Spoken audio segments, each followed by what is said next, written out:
I'm going for B. Stan, who do you want?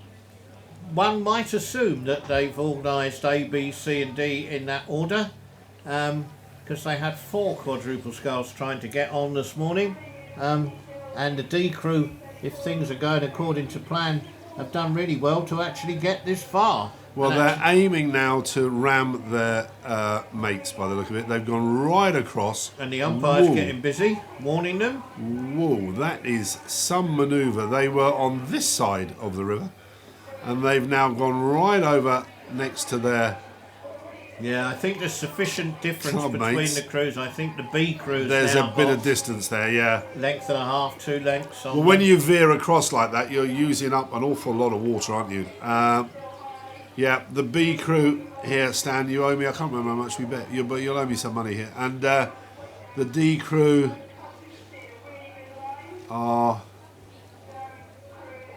what, a couple of lengths down there, really. And we're, what, a third of the way through? Just Well, we're about? top of Temple Island, we're just going up through the car park now, so that's about a third of the way through. Yeah.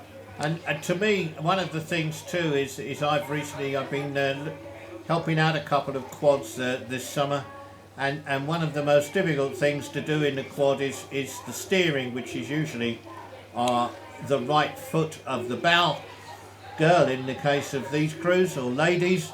That's the person furthest from us as we look down the course, and they have tied to their right foot the rudder strings that work on a swivel.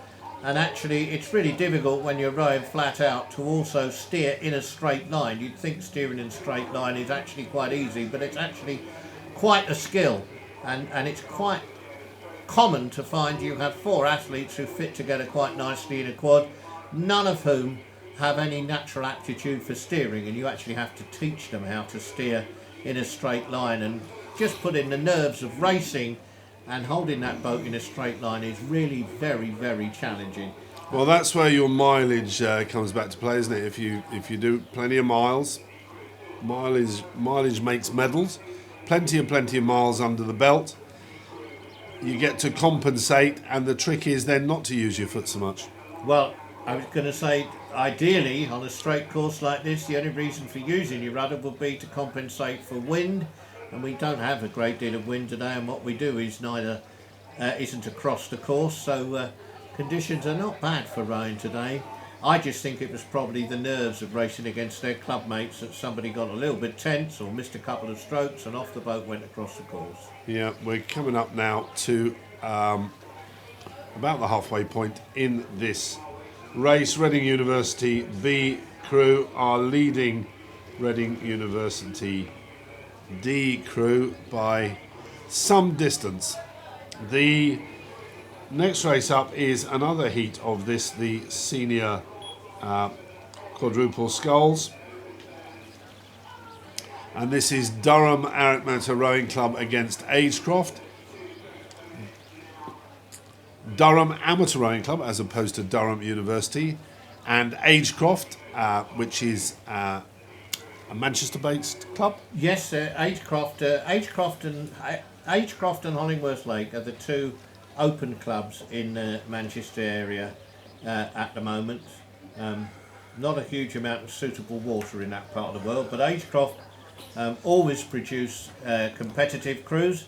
Durham Amateur, they've had some challenges this year because there was a lot of flooding in their part of the world at the back end of last year, and that reduced their usable river to just under a mile, and there's a lot of Durham University colleges that also share their bit of river, so they have to boat and train at all sorts of extraordinary times of the day in order to get the mileage in up at Durham.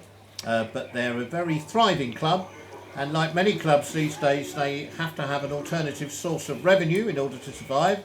The way Durham have solved that is they have a trailer park and a caravan park on their site, and that does business all years because they're very handy to the. They're underway, centre. Stanley. AG Croft have taken a very, very early lead off the start here, and oh dear, Durham, if they carry on with that line, they are going to right off the course into those booms.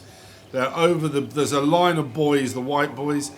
When you start to get to the red boys, you're beginning to get into trouble, and you really do want to not hit those wooden piles. Well, they've missed the boys, but now they're heading for their opponents. Yeah. So the steering here, a bit like the last race. Yes. Got a bit to pop. Yes. And yet, one would expect a Durham crew to be good at steering because their river is quite narrow, quite tight, and it has concrete walls on quite a lot of their usable river, so it's very unforgiving if you don't steer well in Durham. Well, this is senior quadruple sculls for the chairman's trophy, and it is AG Croft at the top of Temple Island that have established a very, very tidy lead. Well, you know, if you're going to race side by side and you want a nice, easy start into the regatta, AG Croft couldn't have wished for more here. Sculling at 32, so I don't think they're in top gear. Just nicely together there. And they're not all the same size physically. I think the bow girl looks to be the tallest. They've certainly got the longest body in the boat. Yeah. But they've been coached and they've managed to work out. You can see all full sculls in the AG Croft boat are parallel throughout the stroke cycle. Whereas the Durham, it's interesting, the Durham there, although their timing's quite good, if you have a look as the sculls come through the water, they don't quite have that solidity in the water as the sculls come through. It's quite difficult rowing here at Henley because you're rowing against what little stream it is, so the water feels quite heavy under your blade, and it's quite easy here to give your crew a rig that's a little bit heavy for them, a little bit heavier than they can actually manage to do 1500 metres uphill, and it's easy to criticise to sit here, but it's very hard to get the rig absolutely right for your crew for the conditions here. But it looks as though AG Croft have achieved that, and I obviously don't know, but to me it looks to me as though Durham might benefit from having slightly smaller levers to pull through the water, because they're nicely together, but they really, in the water, actually as they're getting tireder, their sculling is improving, but their opponents are long gone. They are indeed. This is a heat of the senior fours, and we have the next heat down on the start. Don't forget you can get the results on hwr.org.uk. Please do follow the website. The next race up will be, as I say, another heat of the senior quads, quadruple sculls, and this is for the chairman's trophy. We're looking here at a very, very impressive scull, and I think Stan, we can say that AG Croft Have that one in the bag? Have that one in the bag, yes. Indeedy. We are at race number 63. 69 races today. Last race is at 5:30. Admission here is free, so please do come down and enjoy Henley Women's Regatta. There's some trade stands here as well that are doing a roaring trade. The bar's not doing a bad trade either, Stan. I don't know whether you've I haven't been near it all day. No, shame. Crying shame. Maybe later. There are, in fact, at Henley Women's Regattas, these beautiful launches that follow the races, and you can, for a very small fee, be one of the lucky people that sit in the back of a launch. And I know it's very, very popular, particularly on Saturday and Sunday. But so if you're coming down here, it's only a £5. It is indeed, and I know people have been tweeting and texting in and in touch on Facebook. Any questions you'd like answered, we are all but ready to give you some answers. If you're watching in the United States of America, we hope that you're enjoying the coverage and that your crews are progressing nicely through the 3 days of Henley Women's Regatta. Okay, that looks like AG Croft have well and truly won that race. Let's go down to the start, and I can tell you here that we have a composite crew on the near side on the Berkshire station. It's a composite crew of Tideway Scullers School and Bournemouth University, and they are up against Birmingham University. Birmingham on the far side, Tideway Scullers in their distinctive yellow and red tops. 3 girls, 3 women, I should say, Stanley. 3 women from Tideway Scullers and their colleague from Bournemouth. We can only suggest that the young lady from Bournemouth was a member of Tideway Scullers. And Tideway Scullers have had one of the largest and most successful junior programs for about 15 years now. excellent. And they were one of the first people. It's now a very popular thing to run junior sculling schools during the summer vacation. And at least 15 years ago, one of the stalwarts of Tideway rowing, the late Alec Hodges, started the junior summer sculling schools at Tideway Scullers, so it's entirely likely that the young lady from Bournemouth started her life as a junior at Tideway Scullers. Tideway Scullers, of course, their boathouse, in front of their boathouse is the finish post of the boat race. They're at Chiswick, directly obviously across from Mortlake where the boat race finish is. And Tideway Scullers, of course, the home club of Alan Campbell, who will be representing Great Britain later on this summer And Freddie in Fox. the Rio Olympics. Freddie Fox, Eton Cox, Yes, indeed. Coxed at Tideway Scullers School. Absolutely, absolutely. Tideway Scullers have a long and glorious history. They've only had a boathouse for maybe 30 years. They started by a Why guy. school? I've always meant you know all these Well, things. that was there was a guy called Lou Barry. They're, if you like, a legacy from the tradition of professional sculling on the Tideway, because Lou Barry and Bill Barry, of course, you would have heard of, who used to I have. coach Alan Campbell. He did. Their generation, they go back generation for generation as Thames watermen and lightermen, and there was something called the Tideway Sculling Sweep that used to be around at the time I was of student age. And with the money from that, they used to buy blades and a boat. And the idea was that every spring, anybody from any Tideway club could turn up on the given day, and they would scull over the boat race course. And the fastest date would be the Tideway Scullers first date, and the next date would be the Tideway Scullers second date, and the rest would get sent back to their clubs. And Tideway Scullers would then exist only for the head of the river race, and then after a year or two, when they managed to acquire a boat or two, they put together crews by similar means for the Henley Regatta, and then later on, when we were getting to the point of national squads, the Tideway Sculling School was in fact the national squad for a number of years in the 1960s, and during that time they had 1 or 2 benefactors and were able to acquire the site they now have for their boathouse at Chiswick.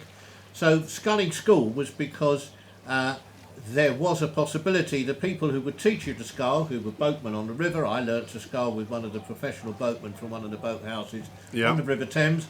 They were the sculling school, although it was not in any way organised in the way it is these days. So that's why they've been a sculling school, and they were the original club where people came together who couldn't get crews in their own club. I think we've got a race about to go. Was wondering why. Thank you, Stanley, for that very, very good explanation. I've often wondered that.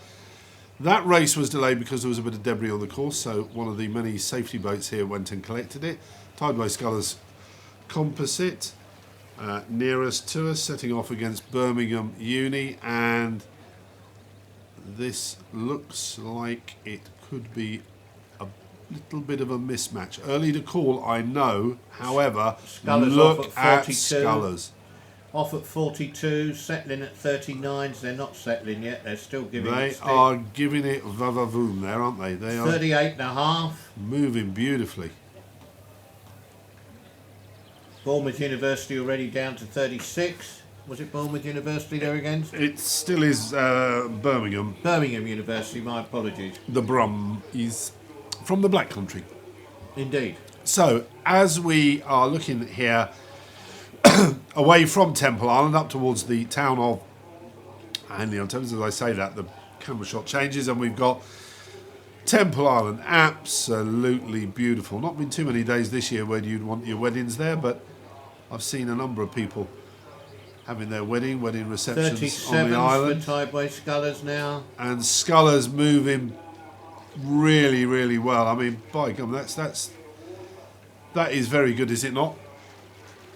Yes, one of the, how should we say, one of the virtuous circles that Scullers have managed to create, of course, because they have lots of very good Scullers in their club, and however good you are, of course, Alan Campbell's better than you. So there's always a centre of excellence for somebody to look up to. They've got great sculling equipment, they've got great sculling coaches, and of course there's a great competitive spirit within the club. And it's not an easy bit of the river to row on, is it, to be honest? Well, the Tideway is one of those things that you never learn. I mean, I was on the Tideway for 50 years, and every day on the Tideway is different. Those of us who've been on the Tideway for many years, we each have our own interpretation of the best course. But as we saw this year with the women's boat race, the Tideway can be a very unfriendly companion. But on the other hand, if you can row well on the Tideway, then there ain't no bit of water in the world you can't row well on. So in that respect, although Tideway's a hard taskmaster, it also is the best possible place to learn. But it's not good training for flat water 2,000 metres, because we don't have any flat water and we don't have 2,000 metres of straight on the Tideway. The Tideway Scullers now settled in. I mean, this reach, Stan, as you know, I live in Henley and come down here quite a lot. The clubs here, you're talking about clubs earlier and how they get a bit of extra income, you know, because clubs now have to be businesses, and there's, you know, the juniors at these clubs is getting more and more. There's more women rowing before, blah blah blah. Crews from all around the country, and particularly London, come and base themselves down here and have a weekend camp or a day camp for a day, and this bit of water is well used. I have to say, in the days when I used to earn my living coaching, and there wasn't quite so many multi-lane courses and people didn't go, but I used to come here quite often with my crews. That looks very, very comfortable indeed there for Tideway Scullers School. There's one more round in race number 65 coming up.